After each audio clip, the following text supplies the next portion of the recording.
Hello, hello. It is Valerie from Sure Scraps a Lot, and I am here today to talk to you about these these decorative projects that Stampin' Up! Has had available for a little while now, and they don't seem to be getting a lot of attention.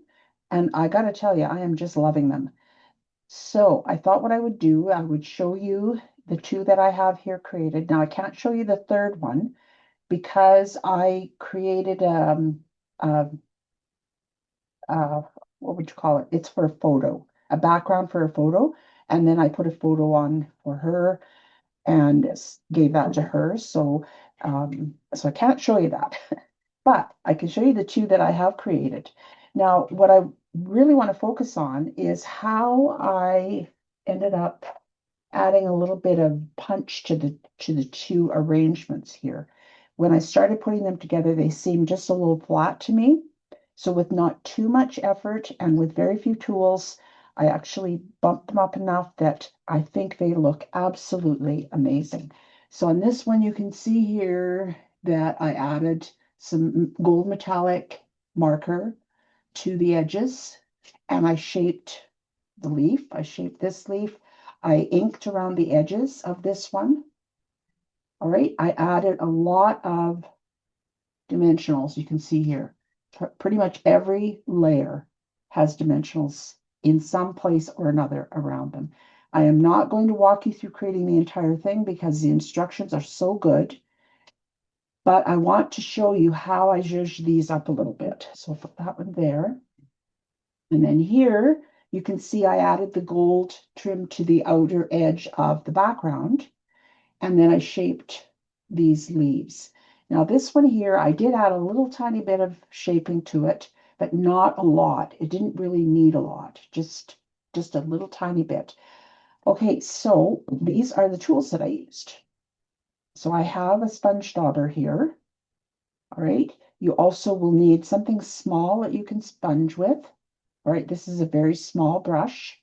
Okay, you could also use one like this, although I find these are not as great for getting into these little spaces like this.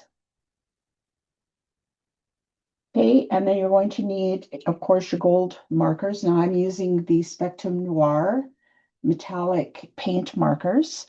They come in a set of 3. All right, I got these on Amazon. They're not a bad price point.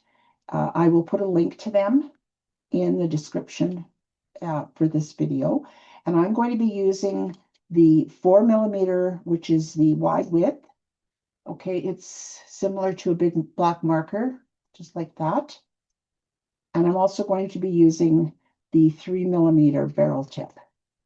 So that's this one, it's a little more pointed. And then I'm going to be using this flower shaping mat. All right, this is not the same as most foams. This one is very dense. You need to have at least a 1/4 inch thick, and you want that high density foam. All right. This is a kit that I got a long time ago. I'm not sure if it's even available anymore. It's by McGill. Okay, and it came with these 3 tools plus the foam. All right, I will look on Amazon and see if it's still available. And if it is, I will put a link for you in the description for that. But if you have any other high density foam hanging around the house, that will work too. All right, this has worked very well for me. You can see these are very well used. Okay, and you get 2 different sizes of flower shapers. And then you get the pokey thing, the piercing tool, plus the little slotted tool for paper quilling or for doing the dimensional flowers, the rolled ones. Okay, now these, if you have spent any time in the cake decorating world, you will recognize these because they are exactly the same as for cake decorating. So if you have any of those, you can use them. You can go online, you can see the generic ones, they're very reasonably priced. I'm not sure how the quality compares, but anyways, you can have a look at those. All right, and then the final thing is I do not have the old olive ink yet from Stampin' Up. It is on my list. I am slowly building up my Stampin' Up collection. In the meantime, I'm using the old olive color from Close to My Heart. You can see it's the old case. Also, if you have it, the new Peaceful Pine works really nicely too. Okie dokie. Okay, so what do I want to show you here? I want to show you these. All right, so these are the pieces that I pulled out. This is the instruction sheet that comes with the kit. The kit has everything. You need nothing if you don't want it. You don't need to zhuzh it up if you're happy with them the way they are. The only thing you would need is a photo, a 4x6 photo, or two 3x4 photos for number 3.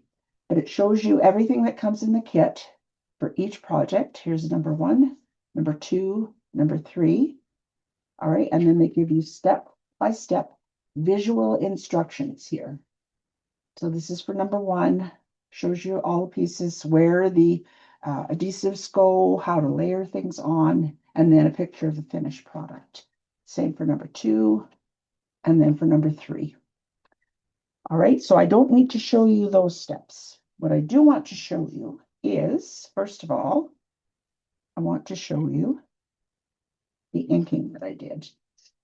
Okay, so for the bigger, rounder pieces, for inking on the edge, I love these domed foams.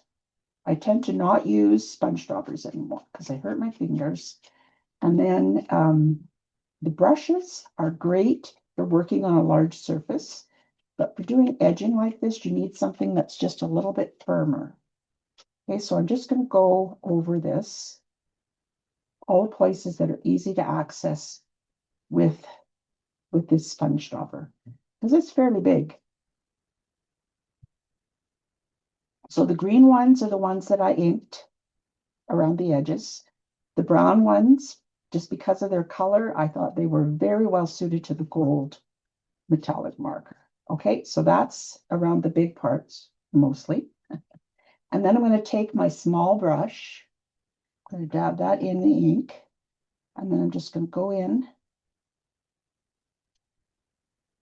and go around all those smaller areas. And then I'm not getting ink anywhere that I don't want it. It's very targeted. Okay, and then I guess I should also mention this, that there are a few pieces that you have to punch out. All right, so you can see there, I punched those out. These ones need punching. All right, so it's easy as that. Okay, very quick. All right, now for the gold marker, I have this one that I brought out. Okay, and I'm going to kind of do the same thing. I'm going to pick my big marker, the 4mm, that's got the flat edge. Okay, and I'm going to start with that. All right, now I'm going to hold this fairly flat, and then I'm going to angle the marker after I shake it up. Okay, so that the wide flat part is touching the edge. And then I'm just going to start moving it around like that. All right, and you can put as much on it as you want or as little just by angling, angling that line closer to the paper or further away for less. This is not the easiest thing to do on camera.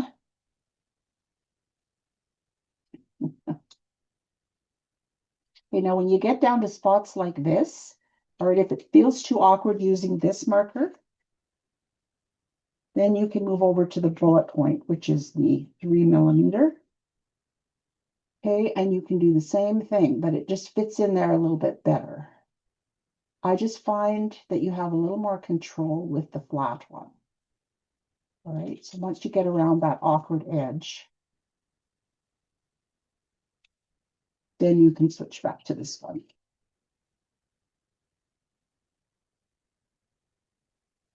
All right, easy pie. Okay, so that's the gold trim.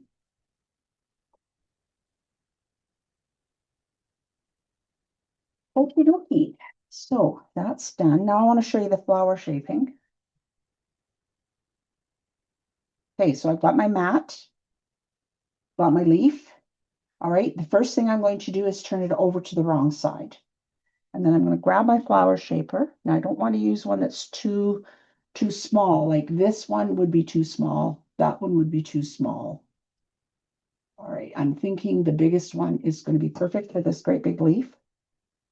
Okay, I've got it on top of my mat. And then I'm just going to start rolling it around. And I think I'm going to bring the camera in just a little bit more. All right, I'm just going to roll it around. Okay, going right up to the edge.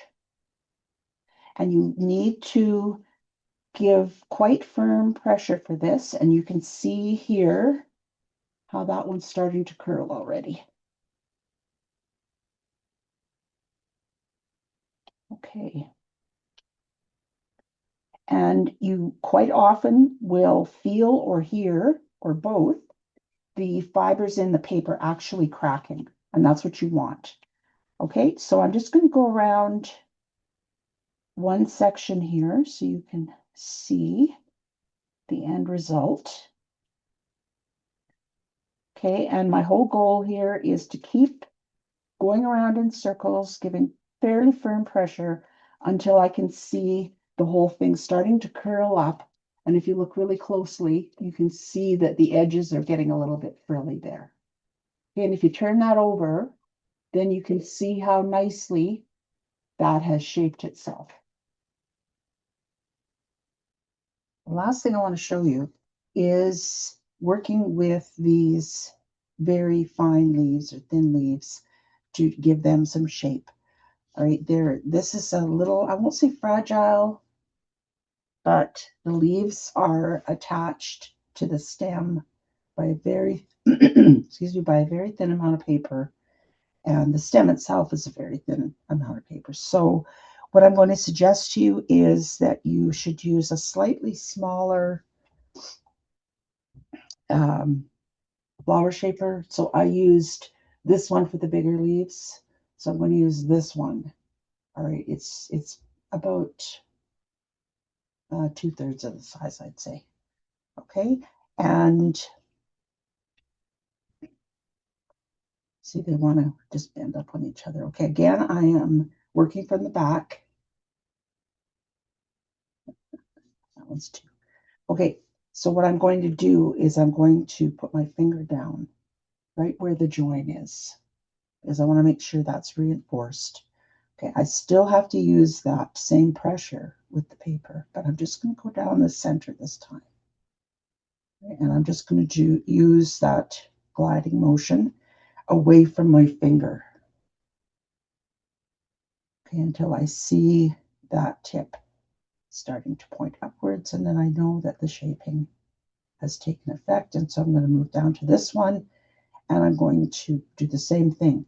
I'm going to hold my finger where the join is, so that's reinforced, and then I'm just going in the one direction, moving away from my finger until I see the point starting to lift up a little bit there.